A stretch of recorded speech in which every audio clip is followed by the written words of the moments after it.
All right, lovely time to be on the show. And I've got somebody on the interview section of the show, the sports buffet with me today. This is one man that has served the country at all category, under 17. It's got a silver medal to his name, under 20, the Super Eagles of Nigeria, an African Nations Cup medal to his name, World Cup appearance. I still believe that Nigeria would have made it to the quarterfinals, maybe semifinals in 2014 if this man didn't get injured. I'm guessing that somebody who's listening to me right now is beginning to put in numbers together. There were quite a few players that got injured in that game, if you're putting your numbers together, but let me give you some descriptions that would make you think about who he is. Anyway, he could end up being a music producer. He's a good keyboardist. That's where the Dr. Dre and the rest started. He could also be one of them. But he does look like somebody who could also be a good coach. He also does look like somebody who could make a good pastor. I don't know if you're guessing already who I'm talking about, but let me help you out a little bit. He's played for Academy Warriors. He's played for Lazio. He's played for Trabzonspor. He's played for Trabzonspor. He's played for Zagreus. He's played everywhere. And he's also played for a team that I used to call Pharaoh Let My People Go. Okay, I guess you already know. He's a midfield stalwart. He's got an amazing shot on his boot. But beyond all of that, first goal that he scored in Europe was against can you guys guess a bit? Okay, his first European game was away at Tottenham Hotspur, and the game ended goalless. First match that he played was against Atalanta. They won the game 2-0, but it was brought in 90th minute of the game. I'm sure you already know who I'm talking about. I don't think I need to add any value to him, but he's the kind of guy that you would take to war and you will know that he will take a bullet for you, catch a grenade for you like Bruno Mars. I'm talking about no other person than Eddy Ogenyi Onazi. Eddy Ogenyi Onazi, welcome to the show. This lovely, fantastic. Thank you. How are you? Thank you very much, my brother. How are you doing, and how is Deniz's sport? Yeah, it's good. We're preparing really strong, and we have a lot of tasks ahead of us, so every day is working out just to get that feeling and get into the game as soon as possible. Okay, so let's get into the nitty-gritty of this interview now. Your career going into the national team was good. Was for me, it was nice. Your first national team appearance, before we could say Jack Robinson, you were already in the finals of the under-17. Yes, you lost to Switzerland, but when you look at the players that have come out from that team and what they've all turned out to be, you'll be happy that, well, I mean, not happy that you lost, but, well, you say to yourself, not a bad one. But there is this thing after the under-17, you and Emmanuel Sani went to Europe, but before the Lazio deal came up, people didn't remember this, but you had trials in England, in Greece, and Italy before the Lazio deal work. Can you hold me in your hand, and walk me through the events that happened in all those trials? What decisions were you were put in front of, and how you had to take those decisions at a very young age? Yeah, after the World Cup, there was a lot of interest from everywhere, and the person who was guiding us there then, may his soul rest in peace, Prophet T.B Joshua. He was the one in charge of everything, and he was trying to make us understand and put us on the right people that will take care of us, to make sure we get to the right clubs and become somebody, because there was too many people and there were too many promises that he felt that these things are just to get the boys, put them somewhere, get their commission, and then just allow them to be. So he never accepted all those offers. He decided to sponsor every trip for us, just to make sure that nobody comes and say we paid money for this and this, so we need to take this. So he just wanted us to be at the right place. And he took myself and Sani Emmanuel, who first of all went to Panathinaikos in Greece. We did trials, and everything was okay. We were waiting for the agent. I think it was Ima Okocha who was the agent then. So he had a problem with his or not a problem. He was waiting for his British passport or something. So the president, they were waiting for him to arrive so we can conclude on the deal. We were finished the trials. We were in the hotel for almost 2 weeks waiting. He was telling us today to come tomorrow. So it was some kind of funny stories that we don't understand. So we spoke with the man of God. He said, there are so many people waiting for us so we can. I think the next place we went to was, we went to Switzerland, St. Gallens. So we did also trials there. So I don't know what they were saying.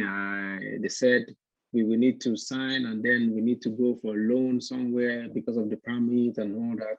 So he didn't want that. He wanted us to really play in a team, start playing there, and there's nothing like going to this place, going to that place. So we left there, and then that's when we went to England.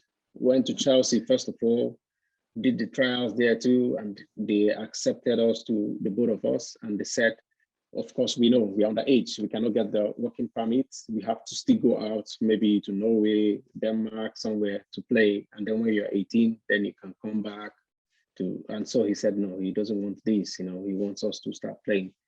We went also as well to Tottenham Hotspur, the same thing as well. So the agent said, for sure, that if this is what he really wants, the only place we can go to is in Italy, where there should be a process that can be able to make us stay there and play. You know, so we went to Lazio, did trials. Immediately, the sport director said, of course, he watched us on the World Cup, but he just wanted to see us because after the World Cup, it was after, I think it was some months extra. So he needed to see if we are still fit. You know, let's play so we can see. He can see what we can be able to do. So we played, and he said, oh, for sure, he wants to take these guys. And the problem was now the contract that they were proposing. They were proposing almost 5 years contract or 6 or so. So wow. The prophet said the contract is too much, it's too long. So they need to bring it, cut it short, you know. So that was the problem. They were talking about this, and then finally we signed in Lazio, and then that was where my career started from. Okay, so let's I mean, were you intrigued or were you like super impressed that now this is for me it's a new revelation, but for you, were you impressed with the fact that a man of God could know so much about football, could understand the intricacies of, oh, no 5 years contract, no sign a player and loan him out to some countries where they would not even see the light again? Because for me, I remember when my own journey to Europe wasn't this, I wish I had somebody like this. But were you intrigued by such kind of commitment? Because some people will not. Let's be honest. You've been long in the game now, so you know better what I'm trying to push at here. Were you amazed at the kind of because practically this is something somebody's acting like he's your direct father? Yeah, you know, I say it and I keep on saying it. In fact, this kind of opportunities, they are rare and you cannot see them anymore. The prophet is more than like a father to us, you know. Somebody who took his time, his money, his everything. He loves football for sure. This is one. You know him that he loves football. Every time prophesying about football and supporting football in the whole of the country and all that. Even outside the country, Ghana or whatsoever, any country, he supports and he loves football. And if you have passion for this football, you don't just do things just like that. You want to get everything right. You know, he's not like every other person. If you just bring interest, he said, okay, go. No, he's not after the money. He's not after anything. He's just after the future of these kids, you know. Then when we are going, and he knows a lot about football. He spoke with a lot of people who knows about, even when we were going to London, he attached also John Fashanu to us to follow us to London so that everything will be done the right way. When we went to Italy, he also attached Taribo West to follow us to make sure that everything is okay. And all these things are on his expense. So it's to tell you that in as much as he would not know in details everything, but he has an idea and he wants someone who knows about this to go with us so we can be able to get everything right. So it was more than more than fun, bringing so many people because of us to make sure we get everything right, and it's really amazing. It's really amazing. So we can't get this kind of opportunity anywhere anymore. It's not possible. Okay, so let's go to when you started playing for Lazio. I mean, when you walked into that training ground and you look at the squad that they have, I mean, you were pretty very young. When you play under 17 in 2009, you're one of the youngest player in the squad. You not had like professional league experience. You're not really, there is big boy and then there is small pikin. We used to say that around that, all these small boys, maybe their bone no go broke. So when you came to the Lazio team, you were going to rub shoulders with men. SS Lazio playing in the Italian league. You're going to not just only compete for shirts with the Lazio players. You're going to play against Juventus, AC Milan, Napoli, all of these teams. And then they put you side by side. Christian Ledesma, right, was the guy that you were playing midfield with. How was the feeling? Yes. How was the feeling in camp when this whole thing, when the thing started? Training under a coach who I think that it was like, the great thing that happened was you had a coach like that to train under, and making it easy for you to grow through the process. Vladimir Petković also. I don't know if I'm calling the name, but it was Vladimir Petković that was your coach. And then you had Christian Ledesma to play with in midfield. How was it like?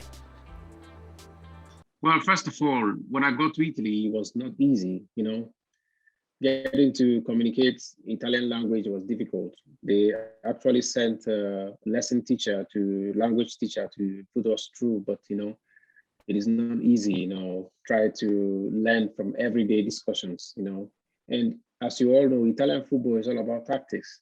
And so we need to learn how to position and try to do what we need to do on the pitch. So that's why we went to the second team. When we went to the second team, all these things are being taught gradually, you get to understand. So because of the passion I have for football, I take everything serious because this is my life and all that. First of all, when you are playing in Nigeria, we are not used to a very smooth pitch, wet pitch, ball moves very fast. So we are used to ball, when the ball bounces, the ball remains where it is, It's a different ball game entirely. So all those development, we need to get used to it and adjust how you ball, how you pass your ball and everything. So every day, so we took some time, like 1-2 months. So my agent then told me that to get into the first team is going to be very difficult. Getting to know that you're black, you need to adapt and then try to, there are big players there. There were Hernandez, there was Anderson, there was Gonzalez, there were big players on my position. So I said to him, my friend, as far as it's football, there's nothing that is impossible. I will shock you. You will be shocked. So just allow me do my thing and God will make everything possible. I think I was in the squad since I signed there. I spent just 2 months. Then I started playing with the first team. So playing with the first team alongside with Ledesma, it was really, really, very challenging because I will say a big thank you to him because now I realize what he was doing. It was for my own good, He was very tough, He's not someone who will pamper you when you do something wrong, and he will pamper you. He will always scold you, try to make you be serious. And for me to get the opportunity alongside with him, the coach told me and said to me that, look, Onazi, the people who are involved in this position you're playing, you know how it is. If you mess up, when you go back to the bench, maybe from the bench, you go to the tribune. So that message alone is enough for you to know what to do. So I never allowed that chance to slip off my fingers. No matter what, every game must be standard 100%. So I never thought about making mistakes. I was doing all I can possible to make sure that everything go out well. Playing with Ledesma was a very big opportunity and a good experience for me because he's a very good experienced player and he guides you, tell you, although when you are young, you run your whole full life inside the pitch. They will tell you left, right, center, forward. You will do everything. After the game, they'll say, very, very good, very good. Then you know you're dead. You prepare for the next game again. I know that feeling. I know that feeling. Yeah, so it was really, really amazing. It was really amazing. So, yeah. It was not easy. Yeah. You ended the first season. I think you played your debut was the game before the last game, and then you started the next season. Now, going to Tottenham Hotspur, White Hart Lane, I mean, that's a place where you've had trials before. And then the coach mentioned to you that you're going to play in this game. How was the feeling knowing that back home here, everybody's going to watch you? I mean, some of the games in Lazio, maybe they are not seeing it at home, but this is a Europa Cup game. You're going to White Hart Lane. You know for sure. Was there a added pressure like, wow, family, they watch me now? Or how did you prepare for that game? Well, when it comes to football, the only time I've had pressure in football, it's only when the first game we played in the World Cup 2009 in Abuja. That was the only pressure I had in football.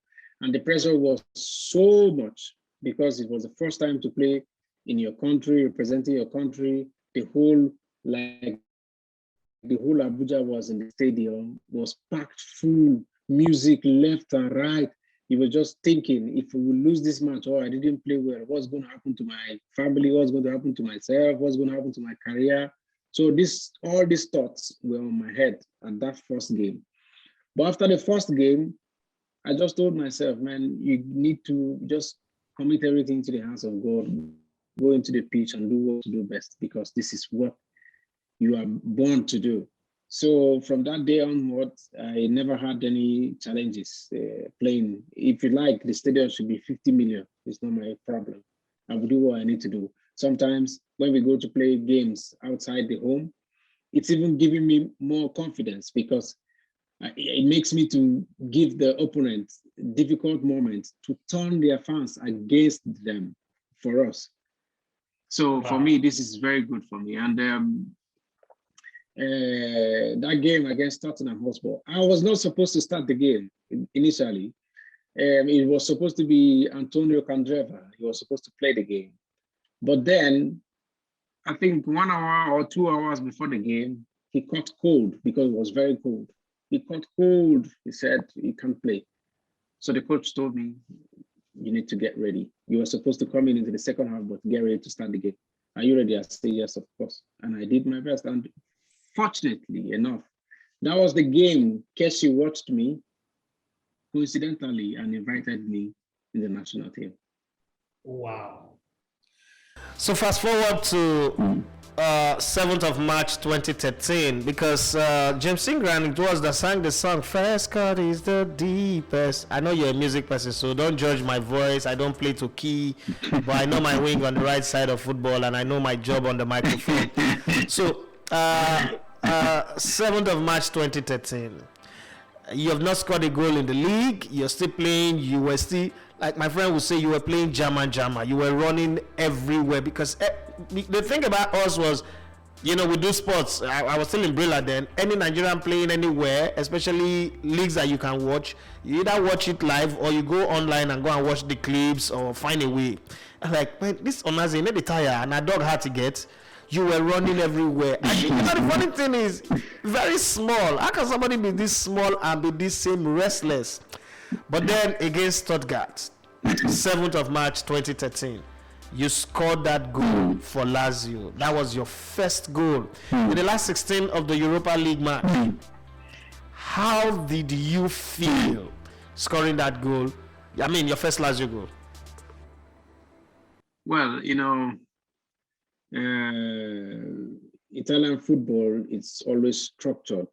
You are told how you're going to play, what you need to do, and everything you need to do. So the coach told me at that game and told me, you do your job, first of all. If you have opportunity to go forward, you can go, but make sure that everywhere is secured. So when he said that to me, that was the first instruction in an Europa League that he told me to go forward. Because normally when we are playing the league games, he told me you have to be 80% defensive and then 20% offensive. So it depends on the kind of game we are playing. So when he told me that, I said, wow, good, another opportunity for me, I might score. So I had in mind that everything is possible. So when the opportunity came up and I tried to do what I need to do was, and funny enough, after that game, that was when me and Rudiger became friends because he was the person I dribbled last before I scored. Wow. So I had the opportunity and then did what I need to do and then I scored the goal. It was really, really one of the best feelings ever because it was my first goal and it was an amazing goal because I took the ball from the center of the pitch, run all the way through and scored the goal. So it should be goal that I should never forget in my life. And then let's fast forward to, you scored in March and we had to wait till May. 8th of May, that's like March, April. That's exactly 2 months and a day after you play that game against Inter Milan, and then you guys defeated Inter Milan 3-1. You find a way to score again. It was becoming a habit, like you like to score against big teams, you like to play well against big teams. Walk us through that game. Yeah, Inter Milan was a fantastic game. I think I had so much games to play on the road. That's the coach told me that because we normally have our GPS on and they check how many kilometers you've run, how tired you are, not to get injured, so they try to rest you on some games and then we used to have this discussion. So the coach told me that you need to rest for this game. Maybe you come in second half because you played a lot of games and other people need to balance it up and all that. So I said, okay, no problem. Anytime it's ready, I'm coming in. So when I came in to support my team and to fortify the midfield, and then an opportunity came. So that goal was really funny because the people at the bench, they were telling me what happened. So immediately I controlled the ball. Miroslav Klose was running to the space. So they were shouting, pass the ball. When I turn, they said, pass. I shoot the ball, pass, go. Everybody shouted, go. They said, what one pass again? And we were shouting, pass. No, oh my God, it was amazing. Sometimes, score some kind of strings, but it's always how my spirit leads me to do it. So my spirit tells me just shoot. I will just shoot. It will be one of the best goals. So that is how it is. I don't score like so often and every week or something, but when I do score, they are always special. Yes, they are. Like even when you scored in that 4-2 defeat to Napoli in 2014. Counting that to the World Cup, it was also very beautiful. But then there's something that happened in 2014 after the World Cup that for me was a bit surprising. So after the World Cup, there was the story of you were really in form.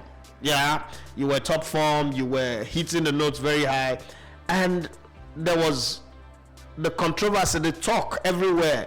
Onazi is going to Everton, he's going to Southampton, he's going to Sunderland. Premier League clubs are calling. And then we woke up on the 22nd of September 2014, just there, you had extended with Lazio for another 2 years. I was like, why is he not going to the Premier League? What happened?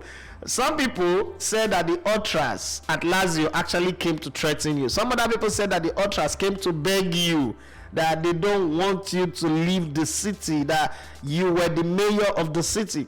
Please explain what happened. Because at some point we're already celebrating that you're in the Premier League and then you extended with Lazio. Explain that part.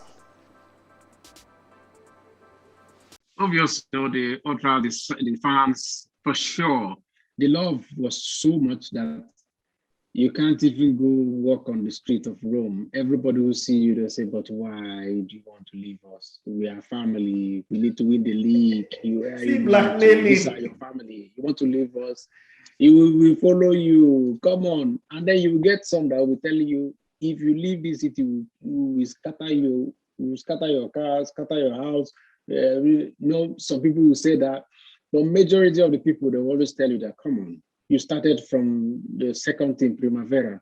Let's do this together. You have become, we know you from the scratch. Let's win this league together.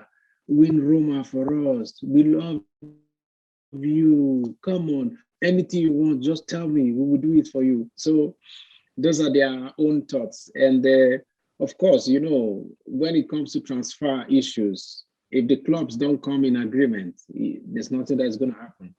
So also, if your team wants to get more money or more interest, they will extend your contract. So the money is going to be double. So we tried all we could. I wish I wanted to go, but at this point, you have a contract with your team. You have less percentage to decide. So the clubs decide what they want, and unless you want to make trouble, then you fight with your club or something like that, and then maybe they put you out and you don't play or something. So that was how it happened there, but we thank God we are still on. Yeah.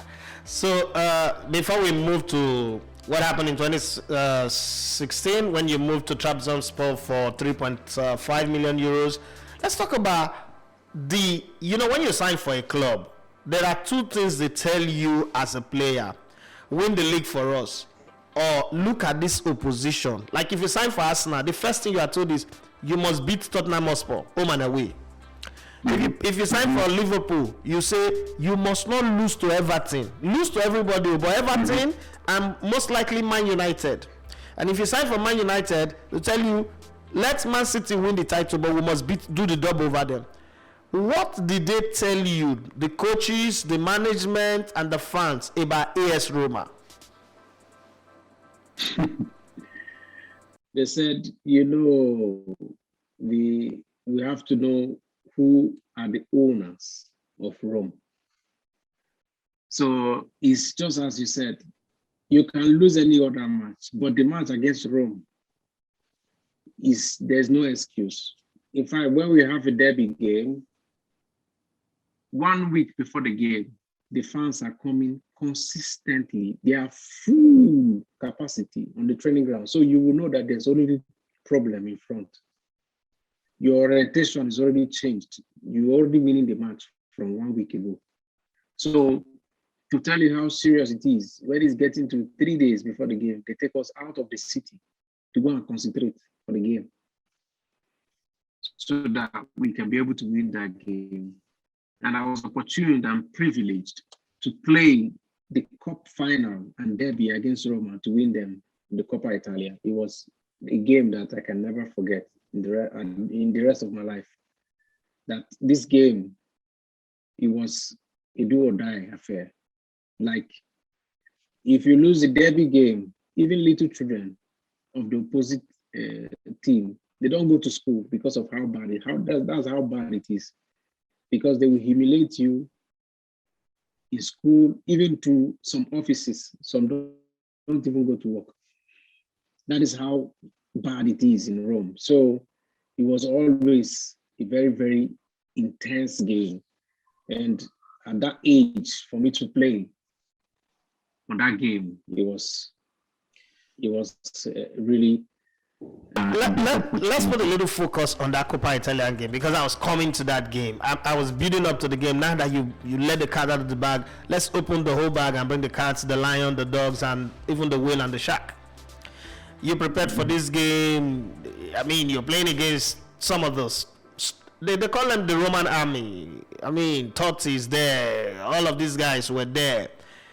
You walk into that game, and in your head, you've played the game 1,000 times, because big game, that's how big games work. You play it in your head 1,000 times. You calculate your moves, you study your opposition, who you are going to mark, how they turn when they receive the ball. Do they turn to the left or turn to the right? How do you stop them? And how do you, these are the kind of games that red card easily flow.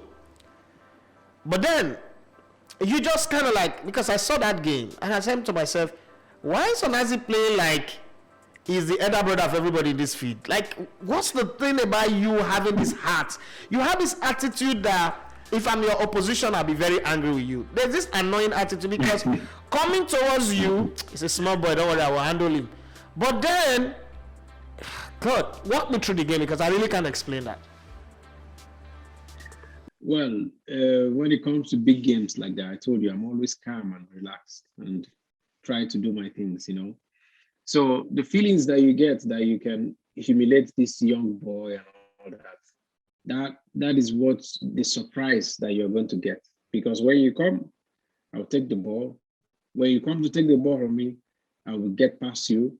And you'll be thinking of what to do to me. Before you get to think about what you're doing, it's already 90 minutes and it's already finished. So that's how it is. And I had too much energy at that point in time. So if you by mistake get past me, you will see me again. It's like a spirit. You will see, you will see me again and you get surprised. Where is this man coming from?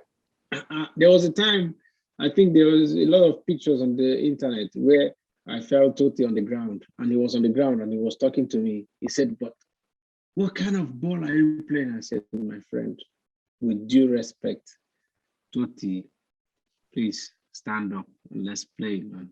So he said, he made some comments that I don't want to say. He said, what kind of thing is this, man? He stood up again, on the ground again. But who is this human being? Where are you? Where are you coming from? I said, no, I begin to speak broken for us. Baba, play ball, Baba. Don't respect you too much. Play ball. So after the game, he was really mad that if he loses a game, a derby, it's like hell for him because he's like the all and all in Rome. So it was a game that I really put my everything on that game. And we structured how we were supposed to play in that game. Coach then, Petković, was really, really a very good tactical coach. And we analyzed everybody one by one. And we did proper block for them and how to counter attack, how to do everything. It was a perfect game for us. And we thank God. And these are the kind of memories we want to keep. Let's get out of Italy now. Let's go to Turkey, the only country on the planet that God decided to spread across 2 continents. One part of Italy, one part of Turkey is in Asia, one part is in Europe. And you, of all the places to go to, you chose Turkey. What informed that decision? Yeah, I've had so many interests from so many clubs, and I've had also interest from Leverkusen, also from I forgot the name, in Germany. There were a lot of interest, but I don't know really the discussion behind. So, but it got to a point where I think Petković left and brought another coach, Rea, is an old coach, and the coach left. And then they brought in Inzaghi. Inzaghi was the coach of the second team at that time. So he do follow us when we train. And at that point, when the other coach came, Pioli or so, I was not having a lot of playing time. Stefano Pioli. Yeah, I was not the present coach of AC Milan. So I was not having a lot of playing time, with a reason best known to him. So I was fed up with the whole situation, and I have been in Rome. I played in Lazio for almost 8-9 years. So at that point, I decided that I just want to change. Let me change league, try to see something else, experience something else. And so I had interest, first of all, from Besiktas, strong interest that they came for negotiations and all that. I don't know what happened, in Turkey, when you are playing in Turkish league, when they hear that this club is going to get this player, the other team will go from behind and go on hijack the player or do better offer or something like that. So when that happened, and then Trabzonspor, the president came straight away from Trabzon, came to Italy, and they just invited me. We just sat down, and the president just said, "Oh yeah, say what we want," and blah blah. He said it's not even later something. He wants to do it straight ahead. So he came by himself alone to try to do the deal, and then I said, well, if you agree with my terms and it's okay, then we can go. We can meet the president. If you have people are fine, then let the deal work. So before that time, the fans of Trabzonspor, they were all over my head. Oh my God. The messages were so much, too much messages. And we concluded a deal, and I went to Turkey, and that's it. And talking about Trabzonspor, the Trabs, they built a statue for your fellow Nigerian, one man that I love, Ajegunle's finest, original Igbo boy, the guy who painted Israel with gold. I'm talking about Anthony Wakeme, and you're still in Turkey right now. In Turkey, we've had Uche Okechukwu, Okocha, Daniel Dabola, Mokachi, who, even though he plays forward, I'm always reminded of him when I watch you play, because, man, that guy is restless. The bull is the right title for him, and Onazi is also very restless. Maybe you are a pit bull and he is the bull. So, talk me through how, the fanatical, because Turkish fans the Italians are fanatical, but I mean, from what I've seen, from what I've experienced myself traveling, through those countries, Turkish people are fanatical. Like on match day, the way they bled their horns going to the stadium, the whole atmosphere. When you entered the stadium for Trabzonspor's first game, how was it like for you? Unfortunately, the first game I played in Trabzonspor, I think the fans, they had the ban. They were not allowed to come to the stadium. And the first game I played in Trabzonspor, I scored 2 goals on my first debut. It was a very funny game against Kassim Pasha. First time in my career, I scored 2 goals. Wow. So the whole fans, they said, they have gotten Cristiano Ronaldo, somebody who played defensive midfield and scoring 2 goals, that the coach should be playing me as a striker. That's how fanatic they are. They say, you come and score 2 goals first match, please stay as a striker. So I said, I'm not a striker. So it made them to, that love was so much, and the passion was there so much. So I came into the league very well, and the love from the fans till tomorrow is still there. The fans, the Trabzonspor fans, they know what it is, and they know how to support their players. I've never had any bad experience in Turkey as a whole, and in Trabzonspor. They are fantastic. If you want to play a game, the way they welcome you, you don't want to lose any match, because you will see the passion, the love, everything.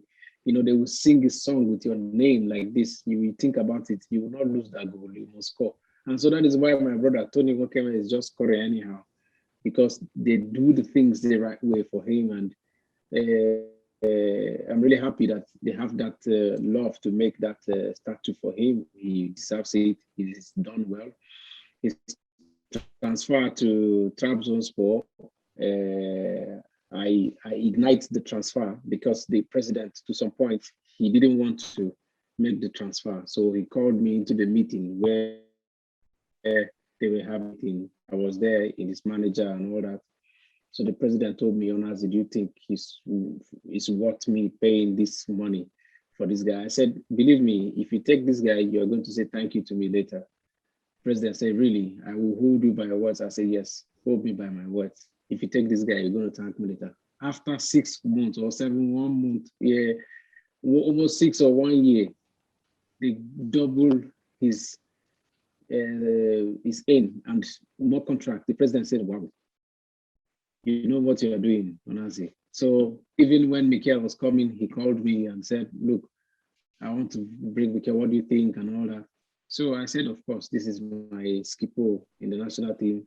For sure, you're not going to make any mistake." So it's like a family, you know. So let's travel. use everything and. Let's travel with. Earlier on, you were telling me that your first game, the game you played against Tottenham, was when Stephen Keshi, the late Stephen Keshi, big boss, Nations Cup winning captain and coach, saw you and invited you. You made the 23-man team to the 2013 African Cup of Nations, and we know the rest, as it says, history. You didn't start the game against Burkina Faso in our first game, but then you ended up playing 90 minutes in every other game that we played after they brought you on in that game. Let's not talk about the Nations Cup. I'm sure everybody know the story, or everybody have their own version of different stories about the Nations Cup. Let's talk about the big boss, Stephen Okechukwu Keshi. Define Stephen Keshi in your own words and tell us some of the things that you know about Stephen Keshi, obviously, that we don't know, from training ground to dressing room, preparation for matches, how he inspire or motivate, comparing him to your coach at Lazio. Let's get to know the Stephen Keshi that you know. I pay tribute to a great man, and I remove my hand because he's the big boss, and may his soul rest in peace. And I would like to, at this point, that Stephen is one of the best coaches that we've had in this country, and there will not be another Stephen Keshi again. So, the stories that have been said about him, good and bad, but then I'm here to tell you about Stephen Keshi, because this game of football depends on which angle you are coming from as a coach. Depends on how you approach your players and what you give to them that will make them give you kind of results that you want. Stephen Keshi is like a father, he's like a mentor, he's like your friend, and he's like your colleague in one, and then he's like your big boss again. So you can imagine that somebody has these 5 different characteristics. He applies those characteristics when they are needed. So on the training pitch, Stephen Keshi will tell you, train the way you want to play in the match. You have bigger coaches. He says this, you have bigger coaches in your club side. They tell you everything you need. They have the facility. I'm just here to make you realize that dream. Do those things. I will push you to do those things. Do them and make yourself better. First of all, you have to think about yourself, your family, and then the country. So you don't want to disappoint these 3 people. So just do what you need to do to make these people happy and make yourself proud. Every game is all about motivation. When he speaks to you, you're already okay. You are okay already. So all the time I've been with Stephen Keshi and the national team, everything has been perfect because he's somebody who will let you know what you need to do, give you time to do whatever you need to do. But when it comes to time to play those games, he let you know the importance of those games, be it friendly, be it in tournament, be it any match you want to play. So it's very rare to see such kind of people as coach now, because he just gives us his words and tell us to go and do what you need to do on the field of play. And that is why we achieved what we achieved up to this level where we are. He gives us 100% support. He said he cannot change anything from you. You can only make yourself better. I'm here to push you to make yourself better. Wow. Thank you very much for recapturing a great man and moment for us. Onazi, now you need to now help us see the African Nations Cup. Because January is not far again. We're going for another Nations Cup. Help us relive the Nations Cup. It was bittersweet. Bittersweet in the sense that we were at the Nations Cup. There was controversy. Oh, the coach is going to get fired. These players, they are not good enough that we took to the Nations Cup. First 2 games we drew. Oh, we are looking for another coach already. Negotiating. We have been all those distractions. What was it? Because we were hearing all this noise and even contributing to the noise. I'm not going to play a saint here now, but we were all hearing the noise and contributing to the noise from the outside. But you guys are the guys inside. Walk us through events in 2013, how it was on the inside. It was a fantastic experience and moment, We started training camp in Portugal and things were going slowly and all that. And for sure, obviously, everybody, we got that red flag from most of the people, journalists, Nigerians and all that. Said these people should just go and participate after 3 matches, then people come back because we don't know what people want to go and do there. So this is what we had, the mentality and everything. So we played some friendly games too, I think against Cape Verde and all that. Well, the friendly games were still building up, because we had a very, very, very tough training, Portugal, When you train and you make a lot of physical trainings, bodies are heavy. So that is why you play some friendly games to relieve those body and then try to get ready.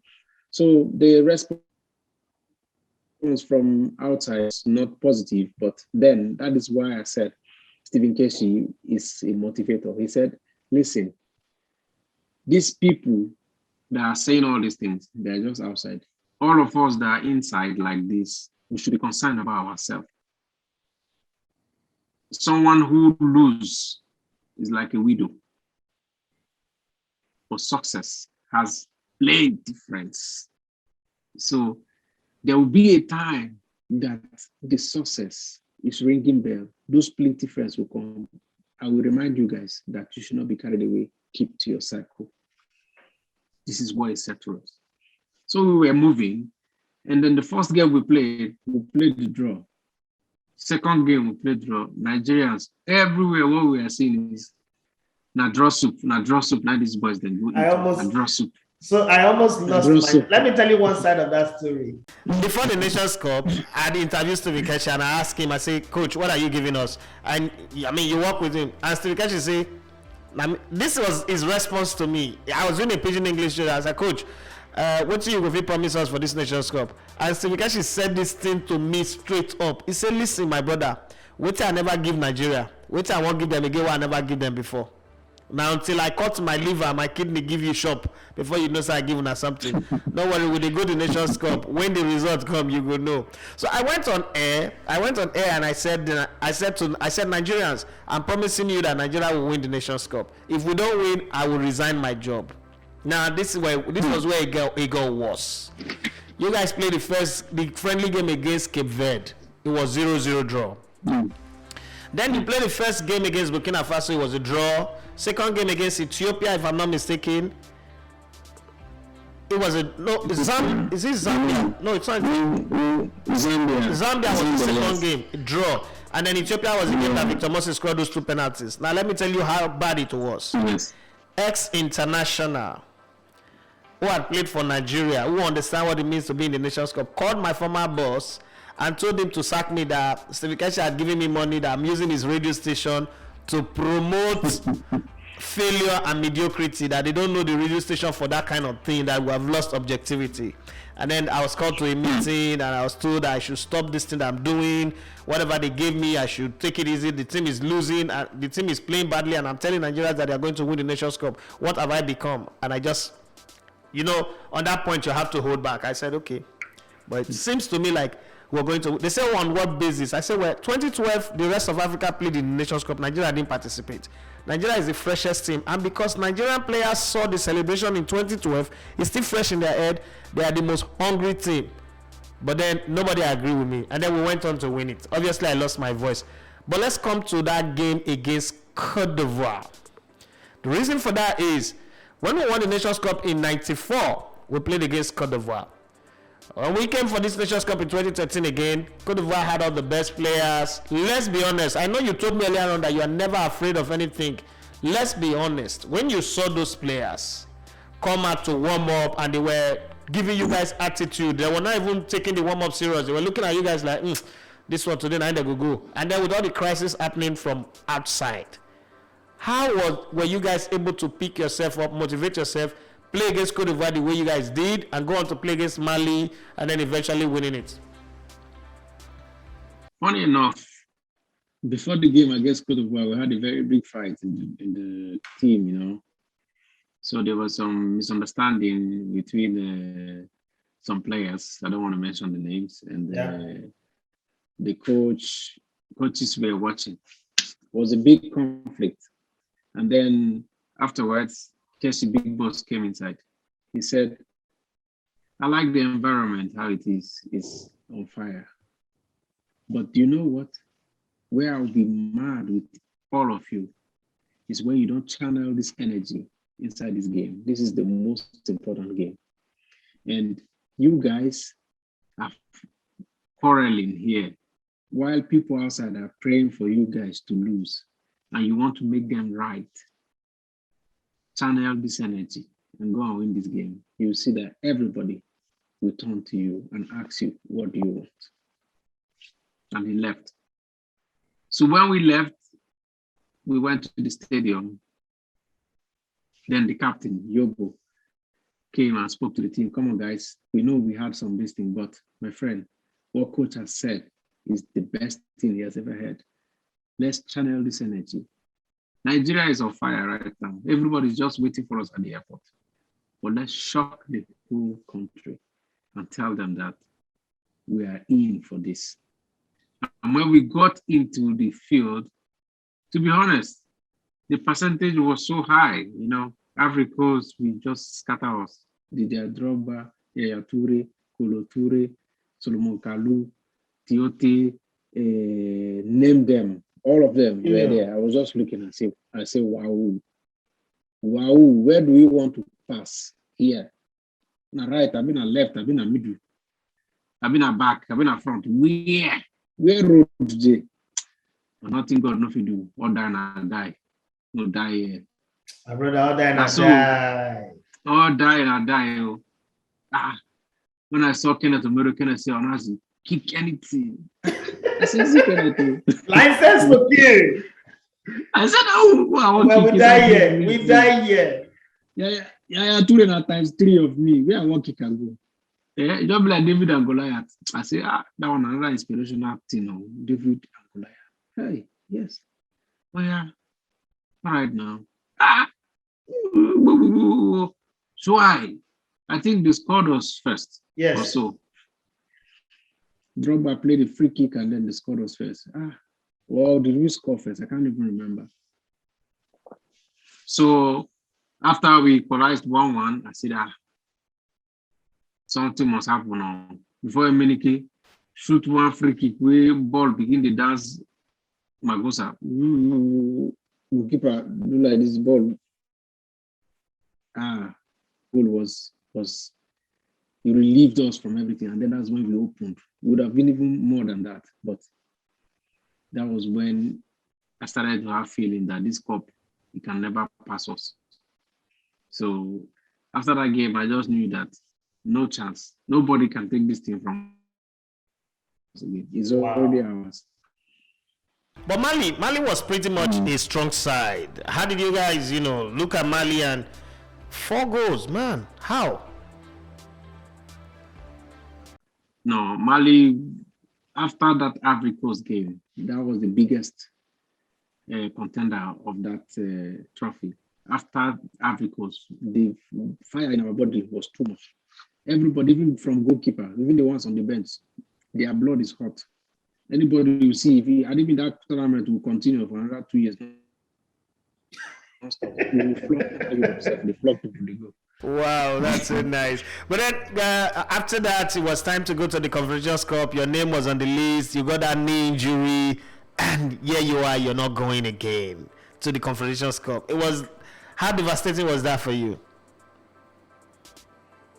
Ah, I don't know. Would I say hard luck all the sometime, But I always thank God because God kept me and still giving me the grace to keep playing.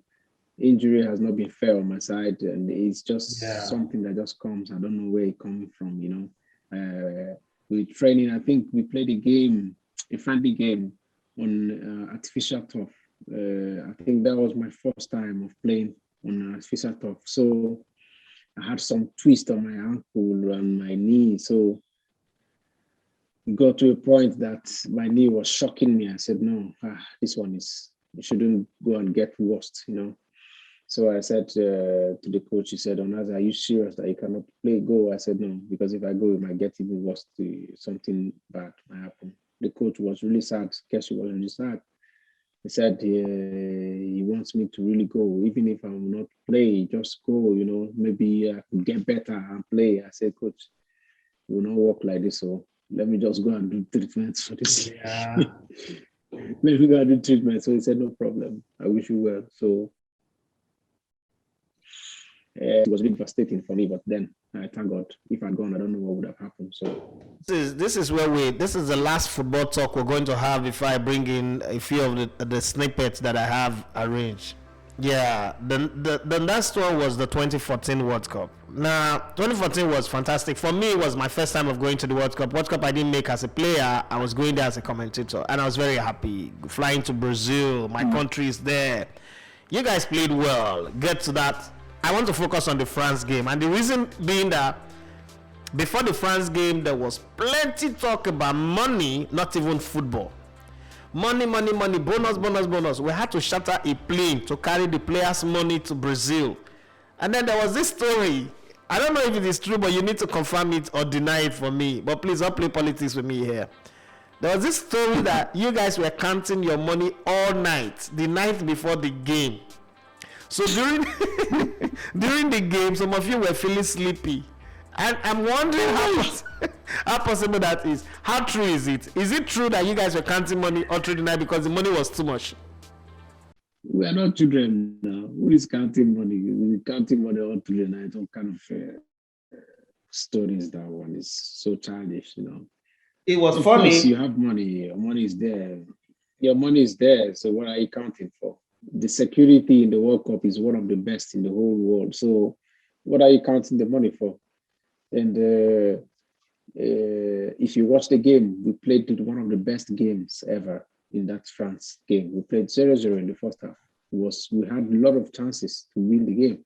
So it was not, nobody was sleeping. Everybody was upright and we were giving out our best. Yes, there's too much conflict about money and all that, of course. We footballers, we don't have any contract with the country that you have contract for 2 years or like your club side. So you just need to fight for what you need to get, because after then, if anything happens, who are you going to hold responsible? So for sure, we were fighting for our right and we try to get what we need to get. And it happened, it was a coincidence. Some people might take it as because they give them money, so they don't care, they go play with it, they play. But to be honest, even you too, you saw the game. It was a very, very competitive game and everything was on point. Who doesn't want to get more money? The more you go, the more you get more money. So what are you talking about? It's not enough. Let's come to that game. For the very first time you were playing in a match that you were taller than somebody on the field of play. Matthew Valbuena. No, I won't forget. Because there was so many clash between you and him. And I said, hey, Onazi go kill this guy. But he was also a never say die person. Talk to me, because there were so many clashes between you and Matthew Valbuena. I was doing commentaries, so I was on commentary duty. I was just watching the clash before you got injured. When you got injured, so you're on commentary duty. Commentary for TV is different from commentary for radio. On radio, you do the commentary non-stop. Even when somebody is done, when the whistle out, you're trying to excite people's expectation. I put my hand on my head like this. I was like, hey, whoa. Like, I didn't know that thing got into the microphone. I was like, hey, whoa. Our hope is gone. And my co-commentator, Emeka Adupo, said, How can you say that on radio? I saw guy. Onazi be our hope for this game. Onazi is gone, Valbuena is free. And the rest, as I say, is history. But talk to us about the battle between you and Matthew Valbuena. Well, my job is always a very, very difficult job to do because you're always against the skillful and the best, in the midfield. Midfield is like, of course, the engine room. When there's no midfield, the team is dead, So you have a lot. First of all, avoid getting cards, avoid dangerous tackles, and always have very good timing. Valbuena is like another, what would I say, a lower version of Messi. They are like this, like snake. They will just be turning you up and down. If you are not careful, you will go and kick your own teammates because they turn your brain upside down. So I need to follow this guy seriously. Anywhere you go, just follow him. Try as much as possible to dispossess the ball and just do what you need to do. It was not easy. If you finish, you will pass the ball to Pogba. You will run to Pogba. Before give the ball to this, but you will run. Yeah. If you calculate that kilometers that I did in that place, maybe I can carry like go Nigeria with all those kilometers. There was also this idea that the Eagles that won the Nations Cup would have done better at the World Cup. By that I mean, if they are not brought in people like Osaze, they are not brought in Shola Amiobi, who didn't even know the name of his teammates that he was playing against. If we are taking Sunday Umba, now that's true. I know that Shola maybe did not even know your name, and what I was one his teammate. Okay, what's it called? Brandy Deye and Sunday Umba. Like, if we're taking these guys to the World Cup, we would have done better. Was there any time you guys in the team had that kind of feeling? Of course, it is very, very easy for you to make comments or judgments after the scene, because then it's very easy for you to say, sure, you would have gone left or you would have gone right. So it's very, very easy to make those comments. So for me, in as much as I would have loved so much, Brown there is my roommate ever. I love him so much. Even till now, he's somebody who I respect so much here. And I love that boy. So I would have loved for him to be at the World Cup. I don't know what happened, and I was surprised, big surprise that he was not included. Sunday Mbatu as well. We all grew up from Jos. Sunday Mbatu would have loved to, but there are some things that we cannot explain. We are not the coaches. We are not people who make the list, and we are not the one who make the selection. So, but then anything would have been possible. If they were there, maybe we would have gone out in the first round. If they were there, maybe we would have gone to the finals or semi-finals. But who knows? Only God knows. So before I let you go, let's talk about your brother, Oche, who is now a civil servant. A little whisper on the side whispered into my ear and said, Onazi, you want to interview? That brother and I get skip. That one sabi play ball. Onazi na just grace. Talk to me about your brother. Yeah, to be honest, he was the one who was on the top front of football because he was very, very skillful, left footer. And I used to watch him. I used to admire him too as well. And everyone was thinking he was the one who was going to play football. But then, how it happens, you never can tell. Football bounce this way, bounce away. Although they were my senior then. And so my father would always put more pressure on them. You are the elder ones. Where are you going to play football? What are you going to tell the younger ones? So they push them, and he's doing well. He loves to read books so much. As you see him, he has gotten master's degree, whatever degree, he has read almost everything. So he's doing well. He's doing well. Just pray that we get more opportunities for greater job opportunities in Nigeria, you know, so he could be able to realize his dream. Let's talk about Onazi's love for sugarcane, please. I don't understand. Of every snack to love, sugarcane, and then you buy it on the roadside, you just sit down there and be eating sugarcane. Please, Aboki, talk to me about this one, I beg. Well, you know, sugarcane is glucose. Glucose, you need glucose. Onazi, stop. Onazi, stop. Onazi, stop. Don't come and give me scientific answer. When did you know that sugarcane is glucose? When you don't grow now or before? Sugarcane when you eat when you small, you know say like glucose. No, stop now. No, but okay. Let me use this way. When I was still in primary school or secondary school, we used to eat sugarcane. I love sugarcane so much that in everything I do, I must always reserve 2 naira or 3 naira, 5 naira, 10 naira to buy sugarcane, because that one is the last. You know, when you are walking home from school, very far distance, that sugarcane takes the distance to be shorter. When you're eating the sugarcane, you don't remember how you walk. So you just eat as sweet as it is. Even the water will be dripping in your hands like this, go inside your uniform. You don't even care. You just be eating. When you get to that last point, that's when you'll not be seeing your house. So you not throw it away. But when I grew up and I read about sugarcane, that sugarcane is glucose. And now you after you finish training, it takes sugar. Okay, so let's talk about Onazi. Onazi in the kitchen. You're a good keyboardist, you're a great football player. I mean, I want to say this from my heart. Thank you for playing for Nigeria with all that you have. Like, you left it all on the field. And that's what I like about anything you do. I always tell people, listen, if you want to work with me, I want a guy who wants to leave everything on it. Don't be working and your mind is somewhere else. I like that. But talk to me in the kitchen. Is Onazi a good cook? You play a lot, you listen to a lot of music. Give me your idea of Onazi at home when you're not doing football. To be honest, I will not lie. I only know how to boil water and do noodles.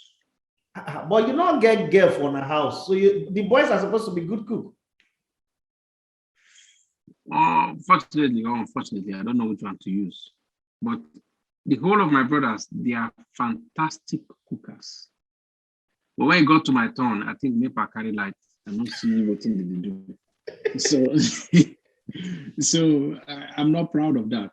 You know, it has hooked me. Even this pandemic, when it started, it hooked me to some point that when everybody's at home, I do my concoction, I eat in a toilet, I just go. So that is not my own session.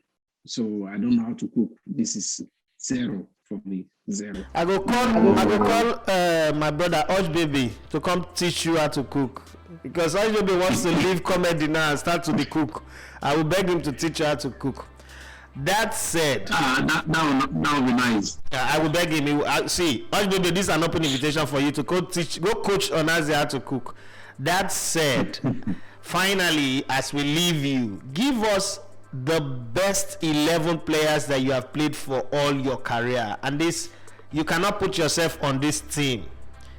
These 11 players can come from both either national team or club side, but make it spread. 11 players that you've played for. If any player you mention, you tell us the club you played with them, whether at the national team or at the club side. We leave you now. Coach Onazi, give us 11. This one will be difficult because I would have loved to give you a perfect 11, because at this point in time, I did training before I did this interview. My head is hot. And so wait, are you telling me that you're going to escape this one? No, it would have something like escape, but I don't want to say escape, Sha. But maybe I will give you off the camera. Let me think very well, because I played with fantastic players and I don't want to mix it up, you know. So I want to give you a perfect 11 that I've played with, combination of Nigeria and club side. How many club I don't play? You know, it's almost 5. You just want me, just call like that. Then when I finish calling, then I will tell you, no, I want to edit this one. I want to put this. So I would have loved you to give me time to give you this. Okay, so just 11 players. Just actually succeeded in doing is that you've opened the window for a second interview, because I'm really going to get your best 11 that you played with. I've done that with Odion, Finidi George, Borire, everybody that Sam Soji. No, you can't escape. I mean, you're one of my favorite players. I can't just let it go. But I will agree with you. I will agree with you that next time we will do it. So next time we will talk about your best players. But then, what's the best game you ever played for Nigeria?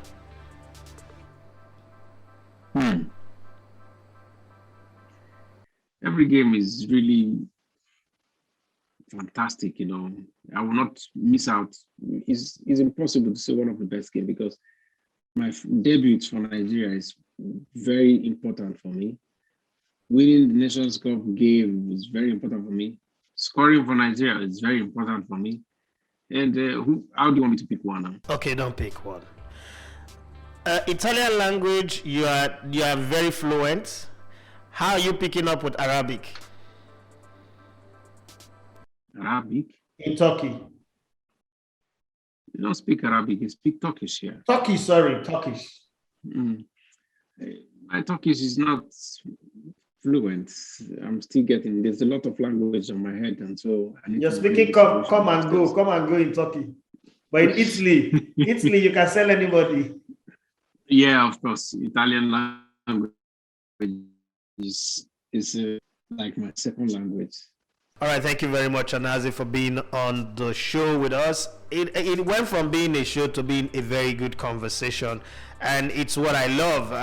Thank God you've also opened the back door for a follow-up to this, where we'll talk about your best 11, and then it could just be a full shot, because you now tell us the qualities of those players that you're picking and all that.